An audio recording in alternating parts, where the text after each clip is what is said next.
संभल में 1978 दंगे की खौफनाक यादें एक बार फिर ताजा हो गई हैं। स्थानीय शिकायत के बाद जिला प्रशासन ने उस बंद पड़े कुएं की खुदाई शुरू करा दी है, जिसमें दंगे के दौरान रामशरण रस्तोगी की हत्या के बाद उनका शव फेंके जाने का आरोप सामने आया था।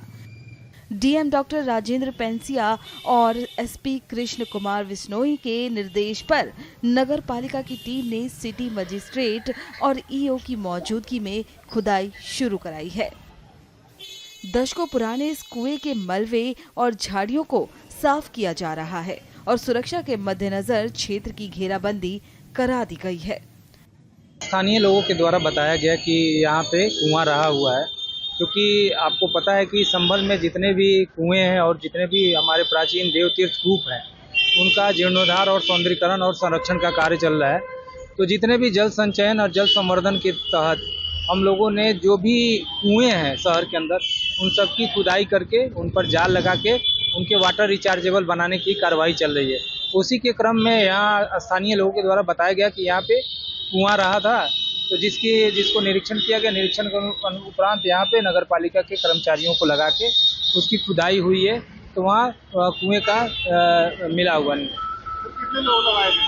वहाँ 3 लोगों को लगाया गया है, जो उसकी खुदाई करके उसके प्राचीन स्वरूप को लाएं और उसके ऊपर जाल लगा के उसको एक तरह से कहा जाए कि धार्मिक और सामाजिक रूप से भी लोगों के मान्यताओं में कूप का अपना अलग महत्व और कुएं का अपना अलग महत्व है, उसी के दृष्टिगत यह कार्य किए जा रहे हैं। ये हैं सुशील रस्तोगी। रामशरण रस्तोगी इनके ताऊ लगते थे। 1978 के दंगे में इनके ताऊ को इसी कुएं में मार के फेंक दिया गया था। 24 तारीख को सर आए थे डीएम साहब, तो वो उन्होंने पूछा हमसे कि कुआं कहाँ पर है, तो हमने साहब उनके साथ में स्टाफ बहुत था, उन्होंने पूछा तो हमने कही साहब ये है कुआं। तो बोले इसमें क्या है क्या ना है, तो हमने कहा साहब हमारे ताऊ को मार के इसके अंदर डाल दिया। पहले हमारे पापा बैठते थे, अब हम दोनों भाई बैठते। फिर क्या वाकया हुआ था उस समय जब? कहाँ का सर? उस समय जो बता रहे थे आप, आपके ताऊजी बैठते थे, फिर क्या हादसा हुआ था? तो वो झगड़ा हो गया था बाजार के अंदर, बलवा हुआ था। हाँ, तो वो उसमें हमारे पिताजी तो चले गए थे, हमारे ताऊ जी बैठे रहे।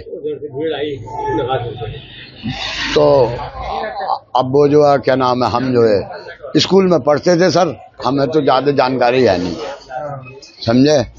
तो वो तमाम आगजनी होनी शुरू हो गई थी, सब बाजार जला दिया था पूरा। किसने जलाया था? सब लोगों ने जलाया साहब, हमें न पता। हम तो अपने घर में, हमारी माँ ने हमें दुपका के घर में घुसेड़ लिया, बोले कहीं मत निकलो घर में से बाहर, बस हमें और ज़्यादा न पता साहब, जब तो हम स्कूल में ही पढ़ते थे। तो फिर क्या हुआ था उनके साथ? कहाँ उनकी बॉडी मिली? कुएं में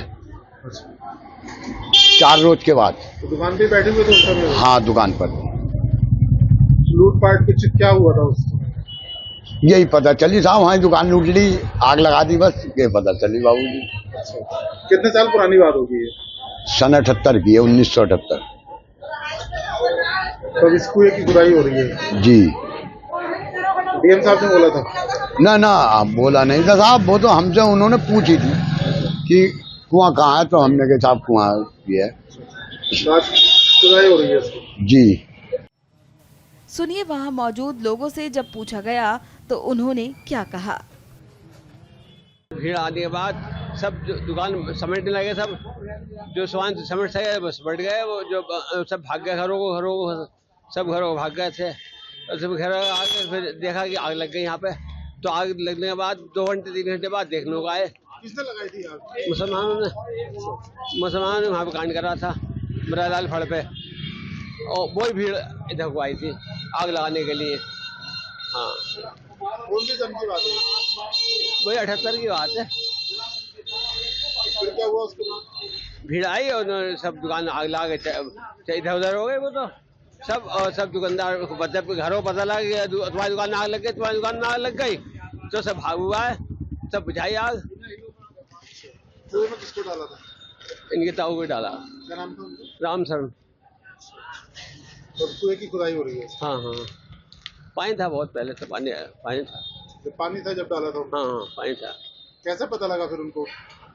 वही 4-5 दिन बाद जब कहना ये बात धोती इनकी, तो पता लगा।